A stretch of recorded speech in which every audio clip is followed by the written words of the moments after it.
Hello listeners, कैसे आप सभी। मैं मिस सनमा, आपका स्वागत है जस्ट इमेजिन ऑडियो पे, जहाँ पर आज हम 4 महीने हो गए हैं शायद से मैंने इस स्टोरी को अपडेट नहीं किया है।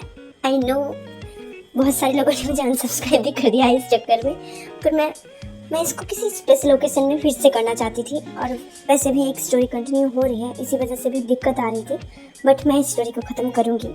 एंड ये वाला मेरा फेवरेट है, एंड आई नो आप में से भी बहुत सारे लोगों का फेवरेट है। और आज क्योंकि रक्षाबंधन है, इसी वजह से मैं थोड़ा सा भाई बहनों वाला प्यार इसमें दिखाना चाहती हूँ।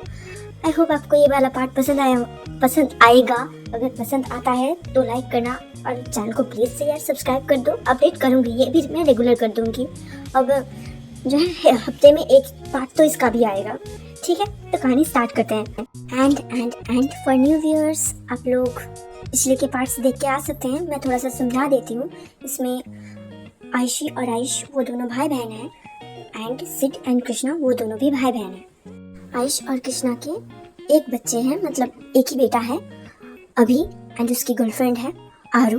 एंड आयशी और सिड उनके 2 बच्चे हैं, अयाना एंड अयान।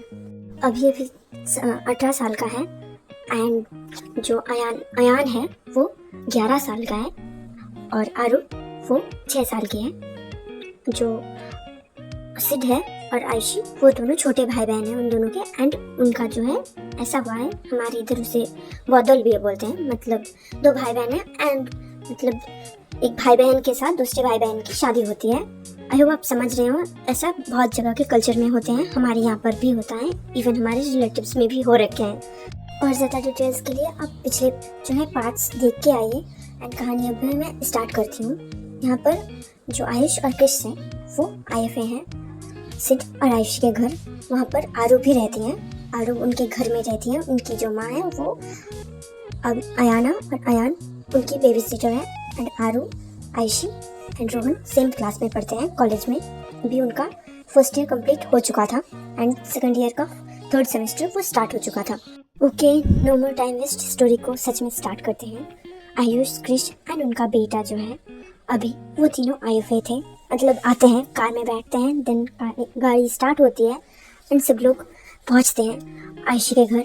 वहाँ पर जाने के बाद आयशी वो हग कर लेती है कृष्णा को, एंड वो बोलते हैं भाभी आप आ गए हो। एंड वो अपने भाभी को अपने माँ जैसा प्यार करती थी, तो इसी वजह से इन दोनों के बीच एक फ्रेंडली, एंड जिसकी माँ आपकी फ्रेंडली हो जाती है तो कैसा रिलेशनशिप रहता है, वैसे ही रिलेशनशिप था इन दोनों के बीच में। कृष भी उससे हग बैक करती है, एंड उसके जो है फोरहेड के साइड में वो किस करती है और बोलती है कैसी है तू। आयशी वो एक्साइटेड होते हुए बोलती है बहुत अच्छी हूँ। देन वो अपने भाई को हग करती है एंड बोलती है भाई आप कैसे हो।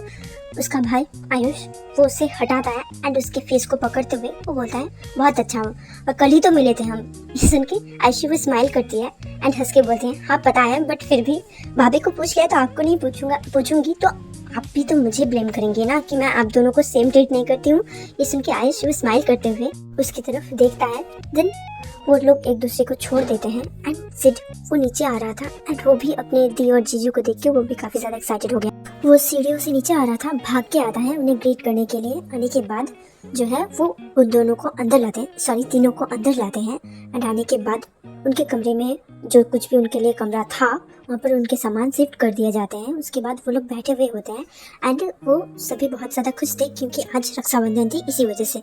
थोड़ी देर बाद आयशी और सिड दोनों ही रेडी होके आते हैं, एंड उसके बाद राखी के रिचुअल्स जो कुछ भी होते हैं, राखी वगैरह बांधना, एंड आयशी, सिड, कृष, आयुष सभी एक दूसरे के भाई बहनों के लिए गिफ्ट लाए थे, एंड वो सब भी एक्सचेंज करते हैं।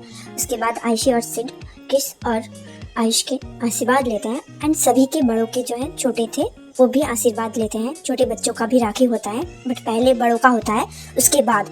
एंड हाँ, कृष और आयशी ने भी एक दूसरे को राखी बांधा था। देखो मुझे अच्छे से नहीं पता राखी में क्या होता है, बिकॉज हमारे यहाँ वो सेलिब्रेट नहीं होता है। जितना मैंने इंटरनेट पे देखा है उस हिसाब से मैं बता रही हूँ। उसके बाद छोटे बच्चे जो भी थे, मतलब अयाना, अभी और अयान उन दोनों को राखी बांधती है, एंड आरू वो अयान को राखी बांधती है। एंड जो आरू की माँ थी वो सिड को राखी बांधती है, वो हर साल ऐसा करती है। एंड वो आयशी को भी राखी बांधती है, सिम वो आयुष एंड कृष्णा को भी मतलब राखी बांधती हैं। भाभी को जो बांधते हैं उसे राखी नहीं बोलते, कुछ और बोलते हैं, बट मुझे पता नहीं है उसका नाम। आप में से किसी को पता है, पता ही होगा किसी ना किसी को, तो प्लीज़ कमेंट में बता देना। ओके, कहानी पे वापस आते हैं। हम देखते हैं घर के बड़े जो 5 लोग थे वो लोग बैठे हुए थे एंड आयुषी भले ही उम्र से बड़ी थी बट काफ़ी ज़्यादा इमेच्योर थी। और जो है यहाँ पर सब लोग बात कर रहे थे कि आरू और अभी की इंगेजमेंट करवा दिया जाए, क्योंकि वो लोग भी अभी एडल्ट हो चुके थे और अगर इंगेजमेंट करवा देंगे शादी तो बाद में हो जाएगी, कोई बात नहीं है उस बारे में। आयुषी वो बोलती है मम्मा मुझे भी इंगेजमेंट करनी है सिड से। उसके बाद वो सिड को जो है अब उसके गले से पकड़ लेती है एंड वो खुद की तरफ खींच के उसके गाल में जो है किस करने वाली थी, बट सिड वो हटा देता है उसके हाथों को एंड वो बोलता है कोई ज़रूरत नहीं मम्मा, आपको इसकी जो है बातों में आने की कोई ज़रूरत नहीं है। वो काफ़ी ज़्यादा शर्मा गया था बट आयुषी वो जिद करने लगती है हमारा भी तो इंगेजमेंट नहीं हुआ था, प्लीज़ मुझे भी इंगेजमेंट करना है, और वैसे भी हमारी भी तो शादी होने बाकी है ना, हम अपने हमारी शादी भी नहीं करवाई। उसके बाद वो नाराज़ होने लगती है और वो अपने हाथ बांध के दूसरी तरफ देखने लगती है नाराज़ होके। क्रिश वो उसकी तरफ देखती है और बोलती है देखो तुमने जिद करी थी कि तुम्हें इतनी कम उम्र में शादी करनी थी और हमने बोला था ना कि अपनी पढ़ाई कंप्लीट कर लो उसके बाद शादी करवा देंगे तुम्हारी। ये उसके बाद आयुषी वो जो नाराज़ थी वो कुछ सोचने लगती है एंड दूसरी तरफ से क्रिश वो बोलने लगती है पर नहीं, तुम्हें तो जल्द से जल्द शादी करके बच्चे पैदा करने थे, 2 बच्चे भी हो गए, स्टिल तुम्हारी पढ़ाई ख़त्म नहीं हुई। ये सुन के आयुषी वो जो है उसका जो है मतलब रोने लग गई थी। वो एक्चुअली नहीं मतलब रोने जैसा हो गई थी एंड वो उसकी तरफ देखते हुए बोलती है प्लीज़ ना ऐसा क्यों बोल रहे हो, मुझे पता है मैंने करी है गलती but still I am sorry ना, मैं कर लूँगी अपनी पढ़ाई कंप्लीट। उन दोनों का भी तो नहीं हुआ, फिर भी आप तो इंगेजमेंट करा रही हो ना, हम दोनों का भी करवा दो। ये सुन के क्रिश वो बोलती है ठीक है तुम दोनों का भी करवा देंगे बट अभी तो टाइम लगेगा ना, फिर भी तुम्हारा ये जो है 2nd ईयर कंप्लीट हो जाने के बाद हम तुम चारों का ही इंगेजमेंट कराएंगे। सिड वो एम्बैरेस भी था और खुश भी था। दूसरी तरफ हम देखते हैं अयान के पीछे आरू और अयाना वो दोनों ही भाग रहे थे एंड अयान वो भाग के जा रहा था और आरू जो है वो तेज़ी से दौड़ के जाती है एंड पकड़ लेती है उसे पीछे से। अयाना भी आ जाती है एंड वो बोलती है वो दोनों मिलके कि हमारा गिफ्ट कहाँ पर है।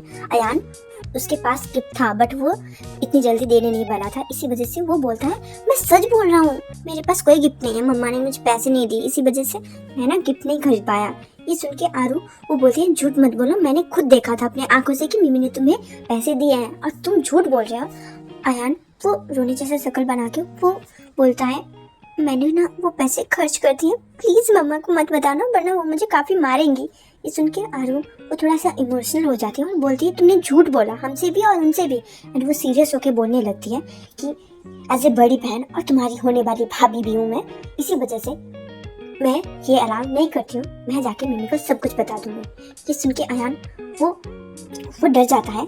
आरू वो आगे बढ़ने लगती है एंड अयान जाके पीछे से उसे हग कर लेता है और बोलता है नहीं मेरे पास गिफ्ट है, माँ को प्लीज़ मत बताना कुछ भी, वरना वो मुझे काफ़ी मारेंगे झूठ बोलने के लिए, मैं तो तुम दोनों के साथ मजाक कर रहा था। अयाना जो खड़ी हुई थी वो तो रोने जैसा शक्ल हो गया था उसका, गिफ्ट नहीं मिलेगा ये सोच के।